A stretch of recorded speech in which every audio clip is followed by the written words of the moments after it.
India ydy'r ail cynhyrchydd fwyaf o siwgr yn y byd a'r bobl yn India sy'n bwyta y fwyaf o siwgr yn y byd. Faint o wastraff dŵr yn ddigon i llenwi Wembley 2 gwaith a hanner ac hefyd y gwastraff pwlp i lenwi Wembley 9 gwaith. Mae'r her o ddelio gyda'r wastraff yma yn anferth, felly dyma pwrpas y Prosiect BIOREVIEW.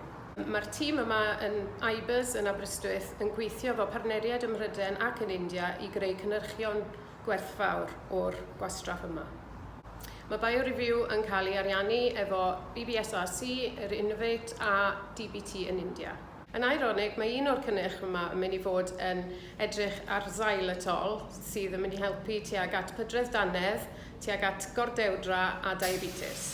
Prif bwrpas BIOREVIEW yw integreiddio y systemau newydd yma mewn i milynau siwgr yn India. Mi fydd hyn o les i'r economi, i'r amgylchedd ac i'r gymdeithas yn gyffredinol yn India.